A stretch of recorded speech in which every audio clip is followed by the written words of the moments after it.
All right, this is Dan Sonnenklar, once again picking up where we left off with the Merit Program and Capital Assistance Application webinar and presentation.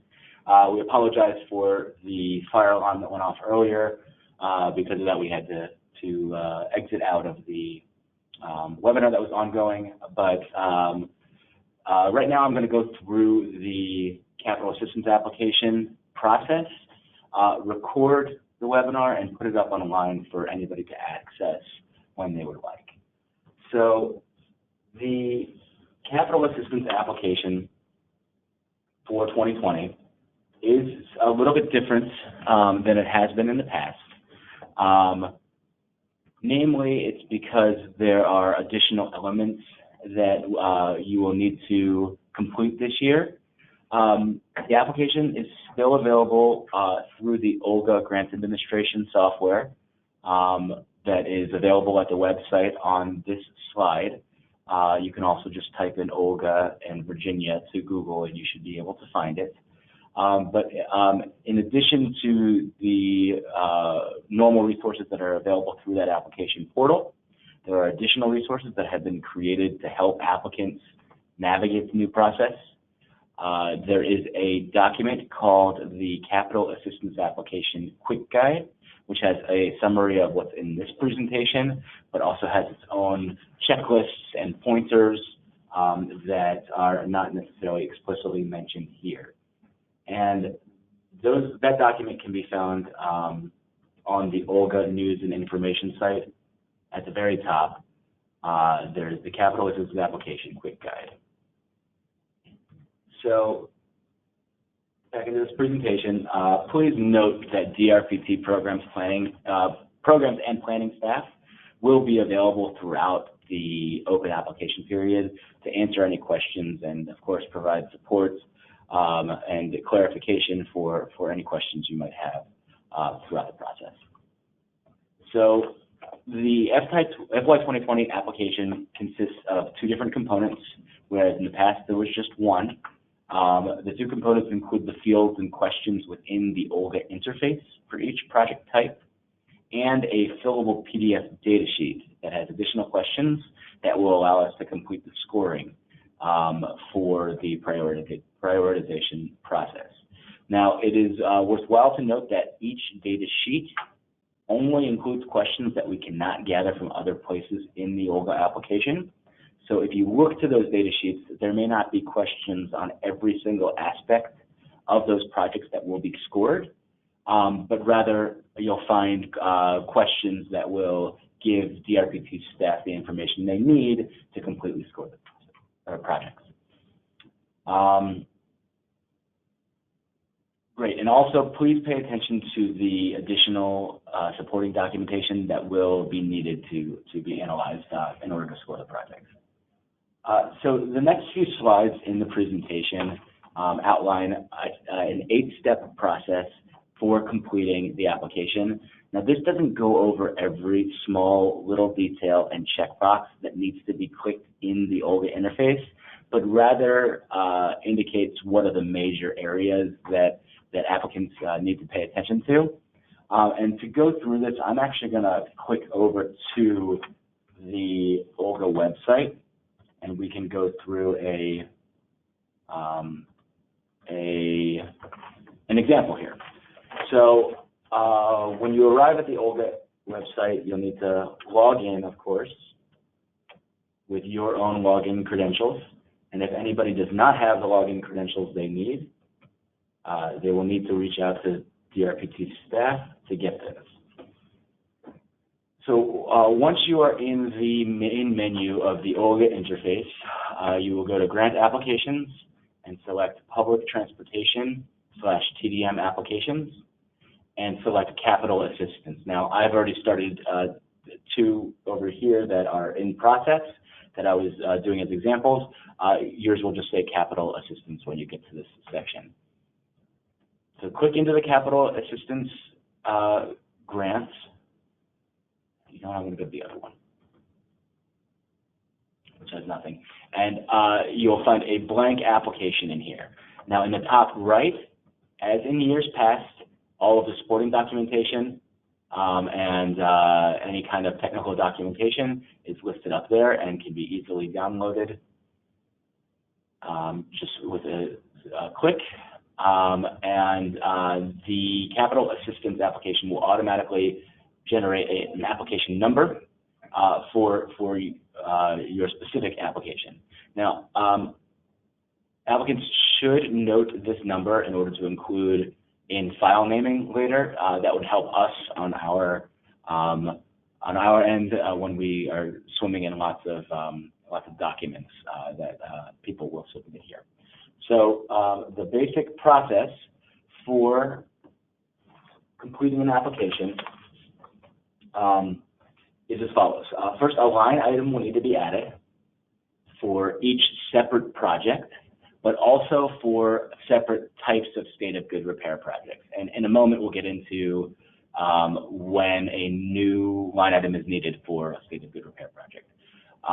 So the first thing you will do once you are in the application is select one of these three radial buttons to indicate the type of project that you are applying for.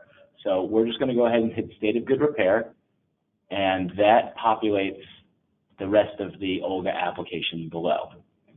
If you are FTA 5310 or 5311 eligible, you have an opportunity to click that here. We're going to leave that blank for now, and we'll just do an example here of some replacement heavy-duty buses. Okay. I'll put 4 in here, unit cost, 500,000, and we'll move on. So the first piece that comes up here is the fillable PDF form. And so for each line item that is submitted, a separate fillable PDF form will need to be downloaded and completed. And that will just download with a simple click, and you will be able to go in and fill out the information there. Now, we'll go over the specifics of this in a moment, because we'll look at all three different types of applications. Within the OLGA interface, please fill out all of the fields as you can. So we're going to say replacement buses here.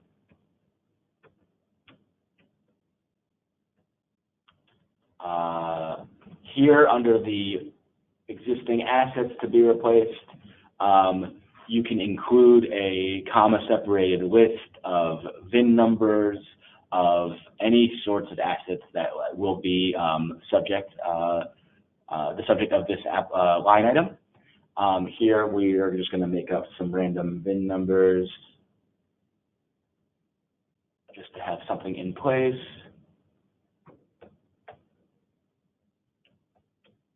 Okay, those aren't really VIN numbers, but you get the point. Technical capacity.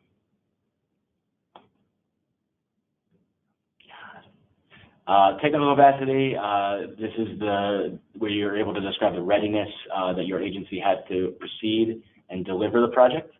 And so that's just a description of the staff that you will have to receive assets or to implement any sort of project or program. So staff on board. We ask that your descriptions be a little more complex than my example ones here. So the existing grants or funds available, this will give you the opportunity to spell out where you've already allocated federal, state, or regional funds for use in this project. I'm going to leave that blank for now. And to put in the FTA useful life if it has one assigned. So for this, I believe it is 12 years. Funding source can come from multiple resources. I am going to just check if capital item is not eligible for federal funds. That way we don't have to complete that section.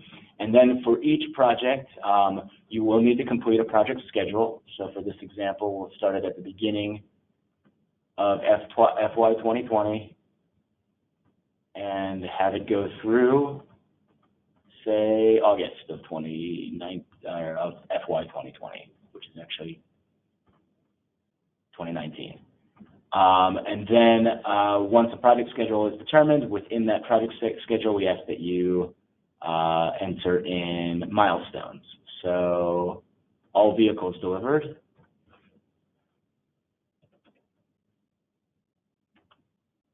We'll set that milestone date for some time within the project schedule. So any of you all that have done this under past grant cycles will recognize this process. It is the same as you have done in the past. And when you hit save and continue, all fields are necessary. So we're just going to put NA here for right now.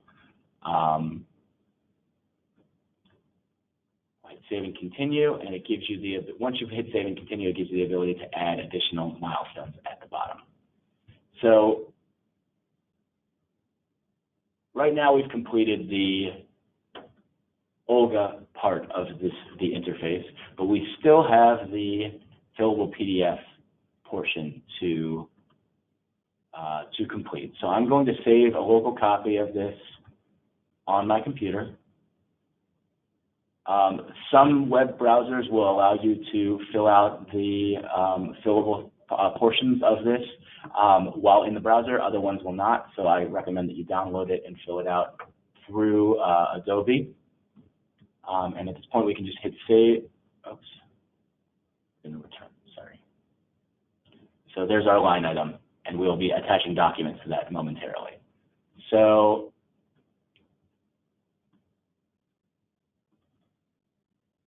we'll go in and open up the State of Good Repair data sheet, and I'll quickly go through the questions that this data sheet is asking.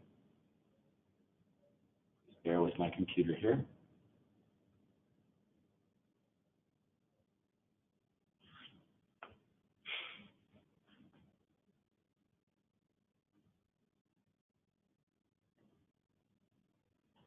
Okay.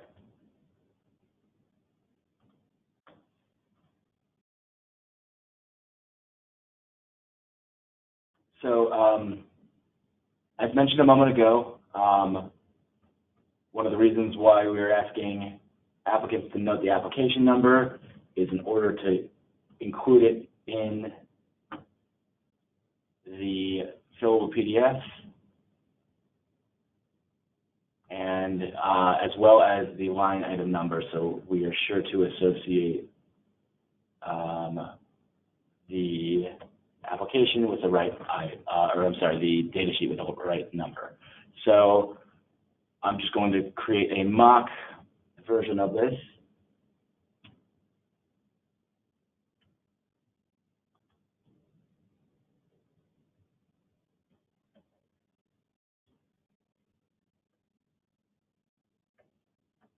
Okay, and it's important that all this information is here should we have any questions for the applicant moving forward. So the first question in here is what type of asset is being replaced, whether it's a vehicle asset, a facility, or other non-vehicle. So in the case of the line item that I created, it is a vehicle asset, so we'll select that. Since the asset is not a building, the second question is asking just that. If it is a new building, will it be LEED certified? So we can either leave that blank or just hit no. If this was for a State of Good Repair application for a facility that was LEED certified, we ask that applicants include any sort of documentation of that LEED certification with this fillable PDF. So when you go back into the OLGA interface to upload documents, please note that. So moving down here, there are a number of performance measures. If any of you were participating in the webinar when we outlined the scoring methodology, this has to do with some of the additional points that are available within the service impact score area. So if your agency collects data on on-time performance, you can include it in here, and we will incorporate that into the score. Now, we are aware that different agencies calculate on-time performance in different ways. So we ask that you include a brief description and any sort of technical documentation in addition that describe how you've come to that score. So I'm going to make something up here and say 5 minutes early to 5 minutes late. Just a basic parameter so we know that we're looking at similar information across the board. For mean distance between failures, you do the same, just include the mean distance. Let's say it is 12,000 miles. And for people that don't regularly collect and monitor that, we can help you calculate that measure based on other data that you likely do calculate. And moving down to the second page, most of the questions are pretty straightforward. So will the investment include software or hardware that will provide real-time information? Let's say those buses that we're buying have AVLs installed, so we can say yes and describe.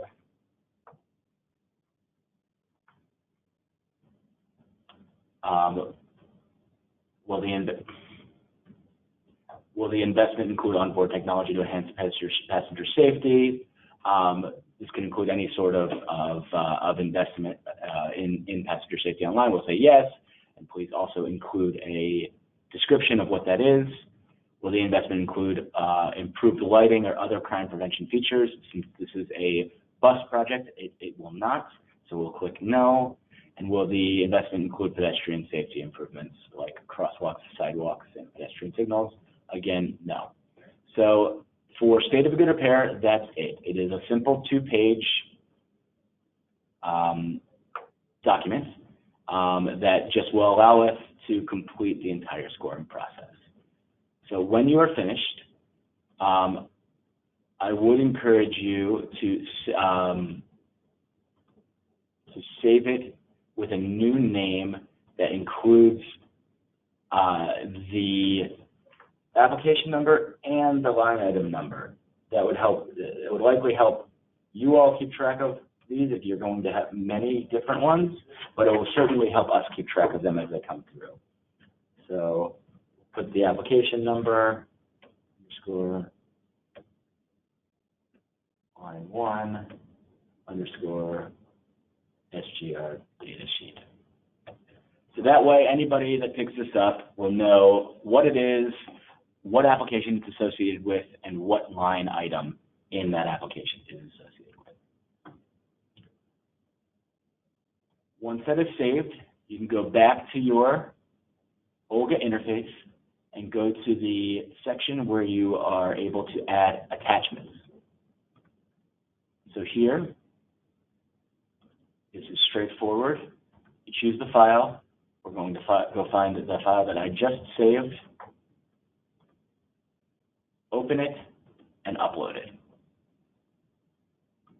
So now that file is associated with this line item number.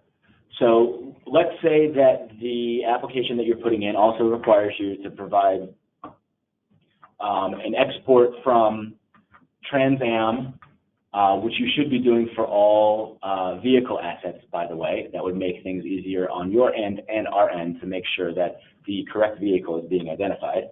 Or if your application includes some required planning documents, you can go in here and add as many different supporting documents as you would like.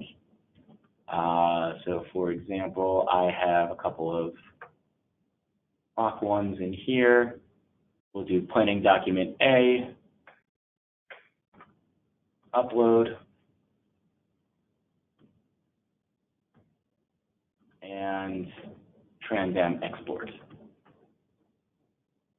Now, since we just created this application, I did not go in and change the document names, but it would be very helpful if you can include the application number and possibly the line item number as well whenever you do that.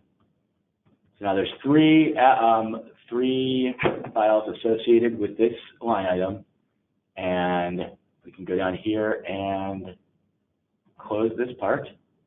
And if there are additional line items that we would like to include in our capital application, we can add a new one. So the process will need to be repeated, as I mentioned before, for state of good repair, for minor enhancement projects, and for major expansion projects. Each minor enhancement project that comes in, say one of them is for new bus shelters, another one is for a small facility that costs less than $2 million. Each one of those will need its own line item. So your capital application can have 10 line items if it needs to. Under major expansion, same thing. Each project needs to have its own line item because each has a fillable PDF data sheet associated with it. Now for state of good repair, we'll click back to our presentation for this. There is a little bit of guidance in this presentation about when a new line item is needed. This slide 29 outlines what I just described about each minor enhancement and each major expansion, as well as each type of state of good repair. So if you are replacing 5 buses and other non-vehicle assets, they will need 2 separate line items and fillable PDFs. Again, there are so many of these because we need to calculate a separate service impact score for the different investments, and this will allow us to assign the proper scoring to each. And so slide 30 here has 3 basic examples of when a new line item is needed. The first one is for 2 separate state of good repair ones. So say an agency wants to replace 10 revenue vehicles and 3 support vehicles. That will need 2 separate state of good repair line items. For an agency that would like to replace 10 buses, a bus lift, and an operations facility, that will need 3 separate state of good repair line items. And finally, for an agency that would like to purchase 5 bus shelters to replace older ones and 5 to install in new locations, it will need 2 separate line items. However, the first one, to replace the shelters, will fall under state of good repair, and the new shelters will fall under minor enhancement. And so in the past, applicants have sometimes come in with applications to purchase a number of bus shelters without designating whether they're going to be used to replace existing ones or just to have in stock when you want to install new ones. Now we are asking for you all to define what they will be used for and to show us a little bit of a planned implementation schedule that would help indicate where they fall. So going back to the fillable PDF data sheets, we already reviewed one, the state of good repair data sheet, but the minor enhancements one is very similar. We'll go and click through it in a moment. Each are 2 pages long. Each contain questions that will allow staff to calculate that service impact score. And if you should always note that if the data isn't available for certain performance measures that are asked for in those forms, that the project will still receive the default service impact score that's associated with the project type. So earlier in the day, we reviewed the scoring process for all different types of projects. I believe it is slide 18. Here, I'll flip up to it. Yeah, slide 17 and 18 outline the default ratings. So even if an applicant does not have all of the data that the fillable PDF is asking for, it will still receive these default points that are associated with each sub-project type. Great. Back to where we were. So for the major expansion fillable PDF, it is significantly longer and more complicated. It is 6 pages long. It contains questions that are necessary to complete scoring of most of the factor areas that we are looking at.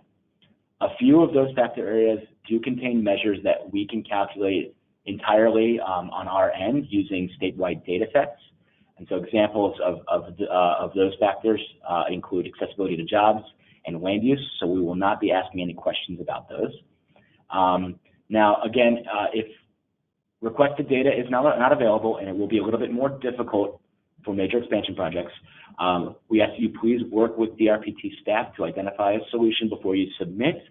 In certain cases, we will work with you to make certain assumptions that ensure that each project is able to be scored, but we do recognize that the types of projects that could come in under each of these categories may not fit easily into predetermined buckets that we have set up here. So we will do our best to work with you all to identify what you will need. So I'm going to click out of this presentation once again and go find my additional data sheets. Again, we already reviewed the state of good repair one, so I'll open up the minor enhancement data sheet very quickly. It looks very similar to the state of good repair one. It asks almost the same questions, although when you get into asset-related questions, it has a slightly different focus. There is one additional performance measure that is associated with one of the criteria categories in the service impact score, and that is spare ratio. And again, if you all do not collect that information or do not calculate that, DRPT staff can help to use the data that you have to come up with a workable score for these. And then on the second page, again, it is those qualitative questions. They are a little bit different. Will the investment add new bus stops or expand service coverage? Again, about the software or hardware for real-time arrival information. 5 is about technology to enhance passenger safety. And 6 is about improved lighting and crime prevention. And 7, as the state of good repair data sheet, similar to the state of good repair data sheet, it is about pedestrian safety improvements. So those should be pretty straightforward. And again, if you have any questions, please reach out. Now, the final thing that I want to go over is the major expansion data sheet. Since it is significantly more complicated and we're asking for more technical information, this may generate the most questions. But similar to the other ones, we are asking you to include an application number, project name if it is available, so it's easy to identify. And the first question you'll notice is quite different. A lot of the analysis that we're going to be doing on the major expansion project has to includes GIS analysis. So we are asking that each project that comes in this category submit a shapefile or a map that's compatible with GIS or Google Earth that we can use to run our analyses on our end. Now, for fixed route transit, we need the alignment center line, but for projects that will impact the system as a whole, we will need the alignment center line for the entire system, or the entire system that will be affected. So if you have any questions on this, or if you do not have these available, please reach out to staff to let us know. The second question is about broad project type. And these 7 project types are outlined in the technical documentation that I directed you towards earlier, that is available on the OLGA News and Information website. And so the reason why we ask you to identify your project type here is because it will have implications for further calculations down the line. So here's where you can tell us that you are putting in a fixed guideway for a fixed guideway project, for a new station entrance, for an expansion of fleet vehicles that will be used either on a new route or system-wide. And please note that those are different because the assumptions and calculations that we need to make are different for each of those categories. The second page is dedicated entirely to ridership. And we are aware that not all projects that come in under major expansion will have forecast ridership figures. If you do not have this, again, please reach out to the RPT staff, and we will identify what you can provide that will allow us to complete the measurement for this category. All systems should have existing ridership, and we need that as a baseline to compare what the impacts of the project may be. So we first asked for system-wide daily ridership and for system-wide peak period ridership, and we're looking at the 3-hour AM peak period.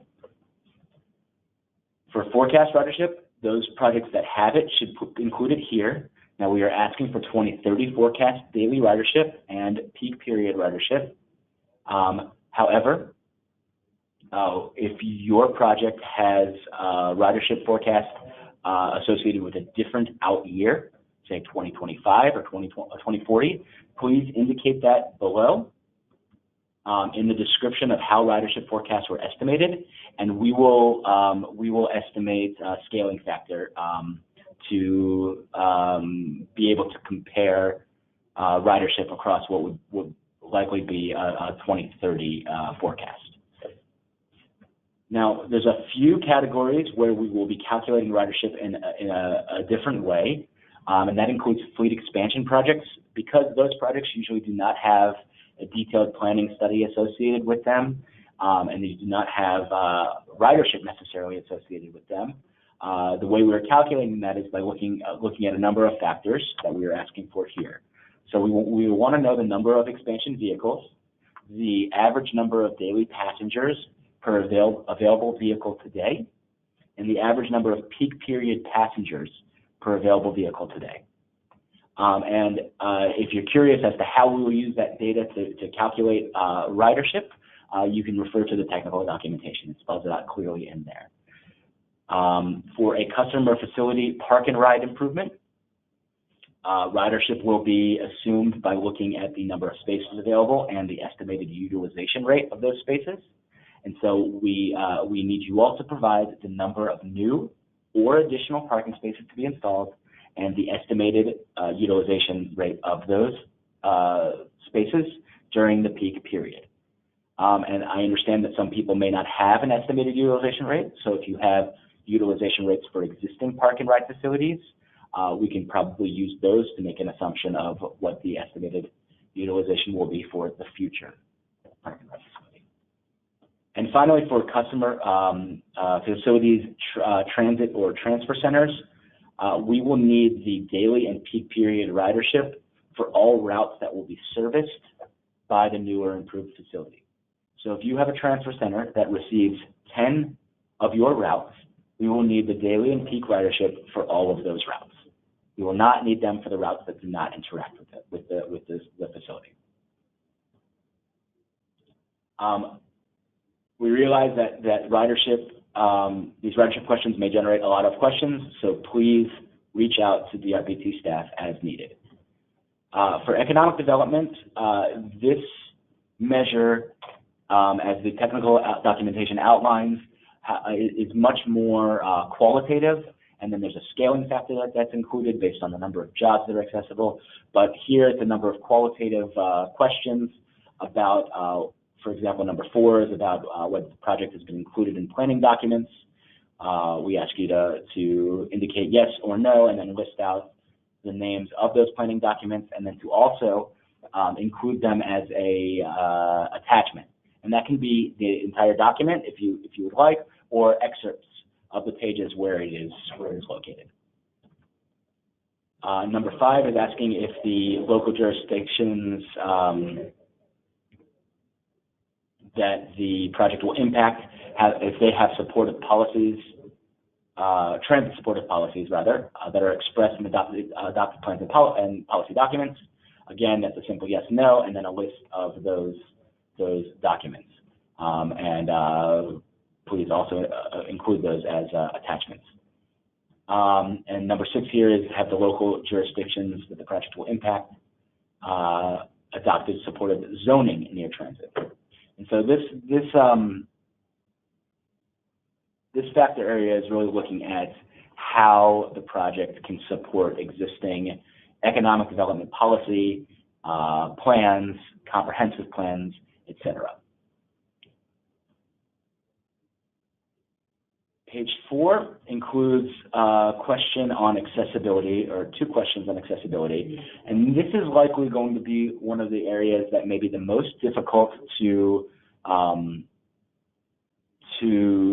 assume if you have not had a detailed planning study calculate time improvement savings.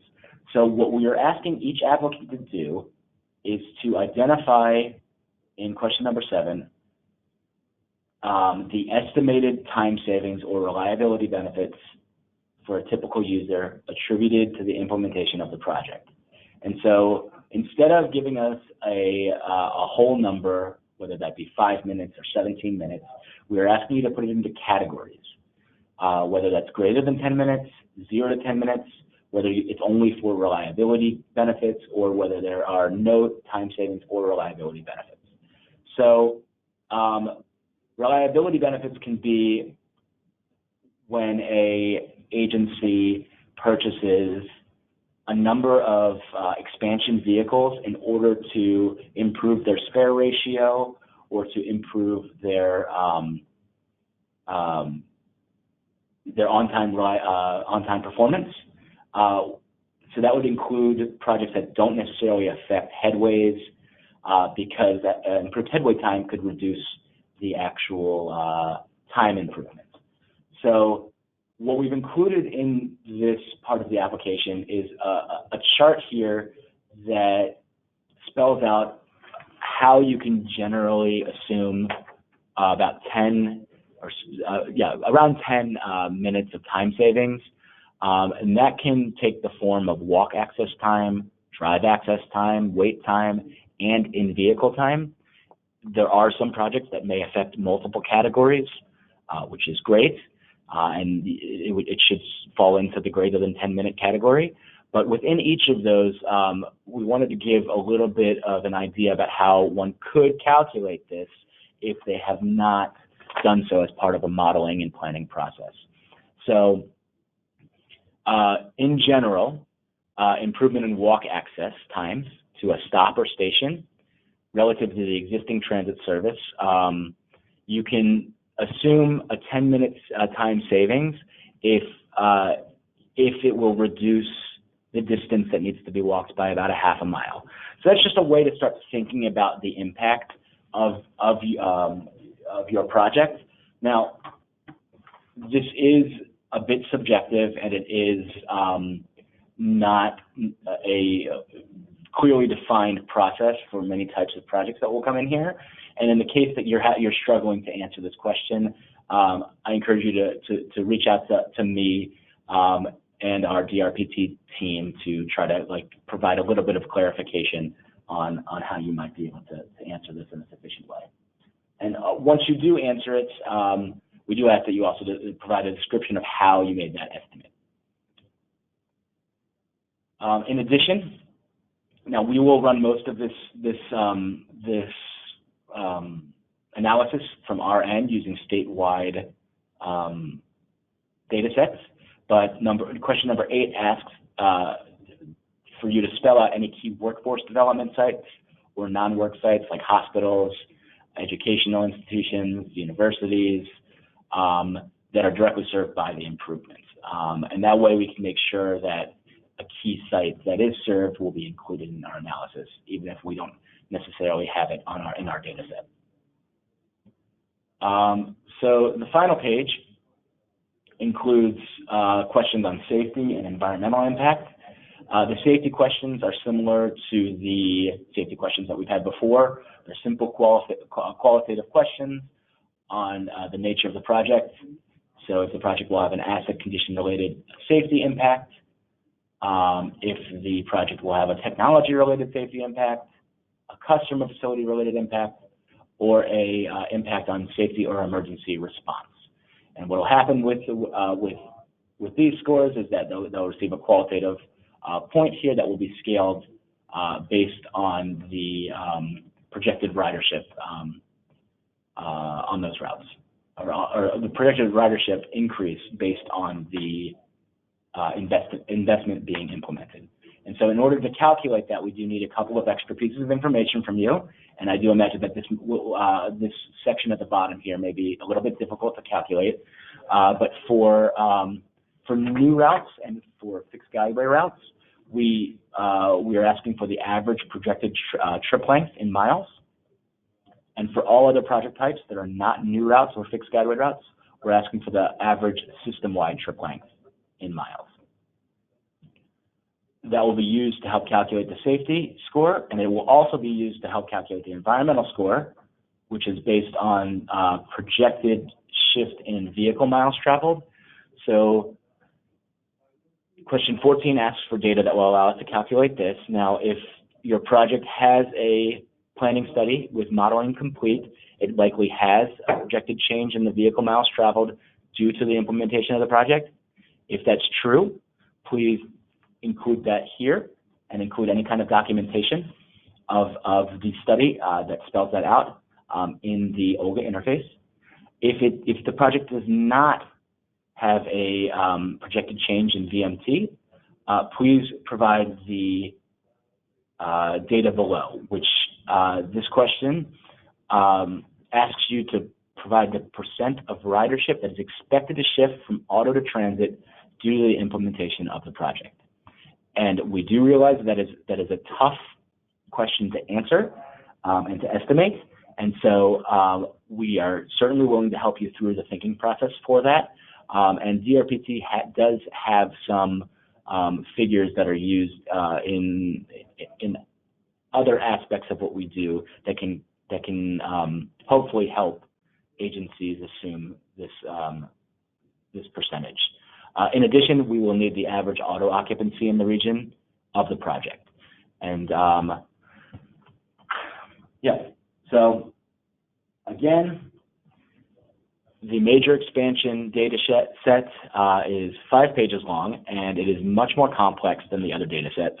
And it asks for data that we realize that DRPT has not asked for in the past. So any sort of help and support that you need throughout the process, please reach out at any point. Earlier is clearly better than later. And let me click back to my presentation here. So oops, I think that's actually it. So I've included here my contact information, and it will remain on this presentation when we post it online. Anybody can reach out to me at any point with questions, but I do encourage you to reach out to your program managers first, especially with regard to state of good repair and minor enhancement projects. But otherwise, we are happy to help where we can. I apologize once again for the technical issues we had earlier with our fire alarm that went off, but hopefully this video that has been posted will help you all through the application process. Thank you very much, and we will speak soon.